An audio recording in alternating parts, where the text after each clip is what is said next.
Hello மக்களே, welcome to Karthi news. நம்ம இன்றைக்கி பார்க்க போகிறது நேற்று வான்கடே ஸ்டேடியத்தில் நடந்த மும்பை இந்தியன்ஸ் vs எஸ்ஆர்எஸ் மேட்சை பற்றி. எம்ஐ 4 விக்கெட் வித்தியாசத்தில் ஒரு கம்ஃபர்டபுளான வெற்றியை பெற்றாங்க. இந்த மேட்சை பற்றி இதில் நம்ம பார்ப்போம். ஃபஸ்ட்டு டாஸில் எம்ஐ கேப்டன் ஹார்திக் பாண்டியா ஜெயிச்சு முதல்ல பவுலிங் எடுத்தார்.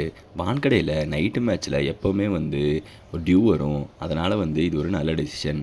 மும்பை இந்தியன்ஸ் டெல்லி கூட அருமையாக ஜெயிச்சு வந்திருந்தாங்க. எஸ்ஆர்ஹெச் 245 சேஸ் பண்ணிட்டு வந்திருந்தாங்க. அதனால் ரெண்டு டீமுமே நல்ல கான்ஃபிடென்ஸாக இருந்தாங்க. எஸ்ஆர்ஹெச் முதல்ல பேட் பண்ண ஆரம்பித்தாங்க. ஆனால் வான்கடே பிட்ச் எதிர்பார்த்த மாதிரி பேட்டிங்க்கு சாதகமாக இல்லை, கொஞ்சம் ஸ்லோவாக இருந்தது. அபிஷேக் சர்மா 28 பாலில் 40 அடித்து நல்ல ஸ்டார்ட் கொடுத்தாரு. டிராவிஸ் ஹெட் 29 பாலில் 28 ரன் எடுத்து வில்ஜாக்ஸ் கிட்ட அவுட் ஆனார். இந்த பிச்சில் பவுலர்ஸ் ஷார்ட் பால் அடிக்க ரொம்ப கஷ்டப்பட்டாங்க. அதனால் எஸ்ஆர்ஹெச் பவர் பிளேயில் 46 ரன் மட்டுமே எடுத்தாங்க. கடைசி ஓவரில் ஹென்ரி கிளாசன் 28 பாலில் 37 ரன்னும், அனிகேத் வர்மாவும் சேர்ந்து 18வது ஓவரில் தீபக் சஹார் கிட்ட 21 ரன்னும், கடைசி ஓவரில் ஹார்திக் பாண்டியா கிட்ட 22 ரன் எடுத்ததுனால எஸ்ஆர்ஹெச் 20 ஓவரில் 162 ரன் எடுத்தாங்க. மும்பை தரப்பில் வில்ஜாக்ஸ் 2 விக்கெட்டும் பும்ரா 1 விக்கெட்டும் எக்கனாமிக்கலாக பவுலிங் பண்ணாங்க. 163 ரன்னை வான்கடையில் சேஸ் பண்ண முடிகிற டார்கெட் தான். ஆனால் பிச்சு ஸ்லோவாக இருந்ததால் எம்ஐக்கு இது சவாலாக இருக்கும்னு தோணுச்சு. எம்ஐ சேசிங்க ஆரம்பித்தாங்க. ரோஹித் சர்மா 16 பாலில் 23 ரன்னும் 3 சிக்ஸ் அடித்து செம டச்சில் ஆரம்பித்தார். ஆனால் பேட் கமின்ஸ் வீசின ஒரு ஃபுல் டாஸை கவர் ஃபீல்டர் கிட்ட ஸ்ட்ரைட்டாக அடித்து அவுட் ஆகிட்டார். ரயன் ரிக்கில்டன் 23 பாலில் 31 ரன் எடுத்து நல்ல பார்ட்னர்ஷிப் கொடுத்தாரு. ஆனால் ஹர்ஷல் பட்டேல் கிட்ட அவுட் ஆகிட்டார். வில்ஜாக்ஸ் 26 பாலில் 36 ரன்னும், சூரியகுமார் யாதவ் 15 பாலில் 26 ரன்னும் எடுத்து ரன்னை மலமலன்னு எடுத்துகிட்டு போயிட்டே இருந்தாங்க.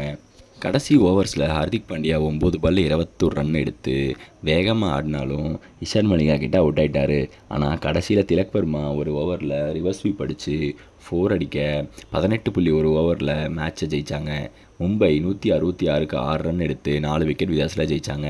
வில்ஜாக்ஸ் இந்த மேட்ச்சில் ஒரு ஆல்ரவுண்ட் ஷோ காமிச்சார். பவுலிங்கில் 2 விக்கெட்டும் பேட்டிங்கில் 36 ரன்னும் எடுத்து பிளேயர் ஆஃப் த மேட்ச் வாங்கினார். எஸ்ஆர்ஹெச்சை கட்டுப்படுத்த இவர் ரொம்ப நிறையா ஹெல்ப் பண்ணார் இந்த மேட்ச்சில்.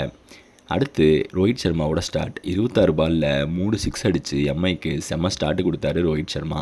ஆனால் அவர் அதுக்கப்புறம் டப்புன்னு அவுட் ஆனது கொஞ்சம் ட்ராபேக் தான்.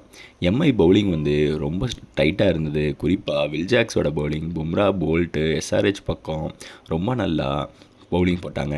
முக்கியமாக எஸ்ஆர்ஹெச்சில் பவர் பிளேயில் யாருமே சிக்ஸ் அடிக்கலை. இன்னும் நல்லா சொல்லணும்னா எஸ்ஆர்ஹெச் அடித்த முதல் சிக்ஸு 18வது ஓவரில் அடித்த சிக்ஸு தான். Mi captain Hardik Pandya bowling unit செமையாக பிளான் பண்ணி போட்டாங்க. பிச்சு ஸ்லோவாக இருந்தாலும் சேசிங்கில் ஸ்மார்ட்டாக ஆடணும் அப்படின்னு சொன்னார். எஸ்ஆர்ஹெச் கேப்டன் பிச்சு எங்களுக்கு ஆப்போசிட்டாக இருந்தது, 10-15 ரன் கம்மியாக எடுத்திருந்தோம் அப்படின்னு சொன்னார். Mumbai Indians back to back 2 match ஜெயிச்சு இப்போ மொமெண்டம் பிடிச்சிருக்காங்க. பார்ப்போம் மும்பை இந்தியன்ஸ் என்ன பண்ணுறாங்கன்னு.